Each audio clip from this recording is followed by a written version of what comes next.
March the 5th, 2011. Nice sunny Saturday morning in Napa Valley, California at Fillery Vineyards. And we're going to do the classic two-bud spur pruning. As a quick review from last year, trunk, bilateral cordons or arms. These are the fixed spurs that come off the cordon.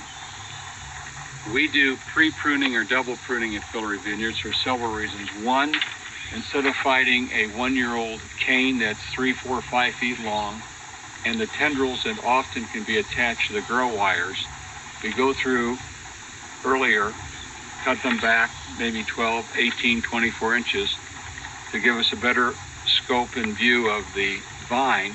Also allows us to take time to consider whether we might want to lay down another arm replacing the existing cordon.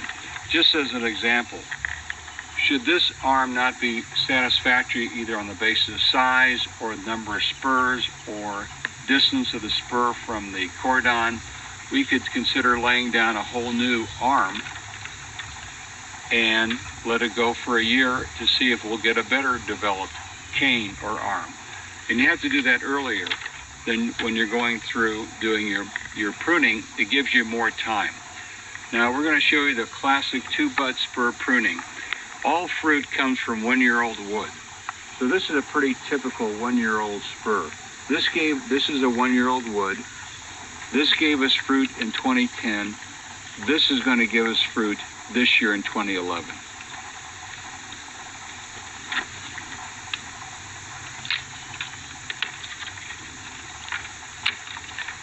Now, as we go through, you'll see that one thing you have to watch out for is a drip line. If you're going through too fast, you might cut the drip line.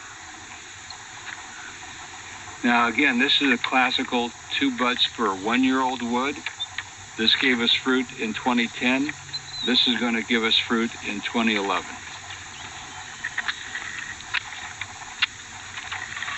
Now, this is a perfect example of how, as time goes on year after year, the spur grows farther and farther away from the cordon.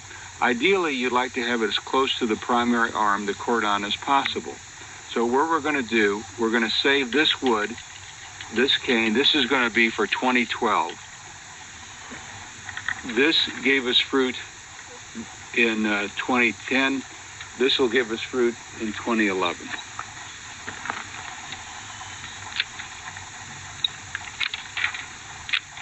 So again, we save this for 2012. This is 2010, which we removed. This is 2011. Another example of two-bud spur pruning, 1-year-old wood, fruit from 2010. This will be fruit for 2011.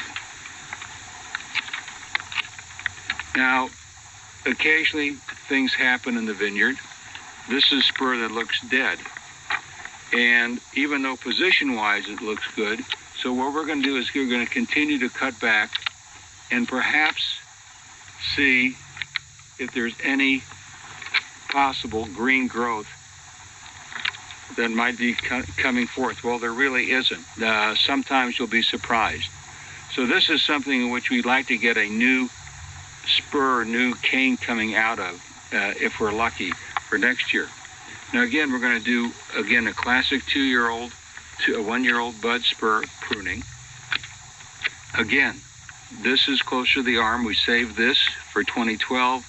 This gave us fruit in 2010. This will give us fruit in 2011.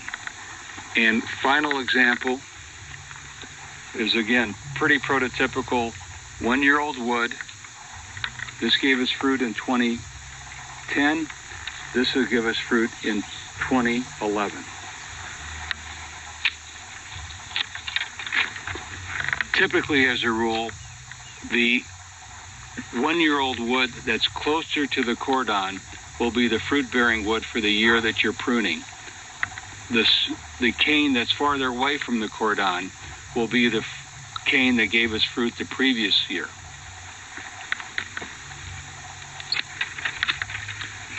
So there you have it, the classic example of two-bud spur pruning with the option of saving a renewal spur for the coming year, which would be 2012, to allow you to get closer and closer to the main arm, the cordon of the vine. Thank you.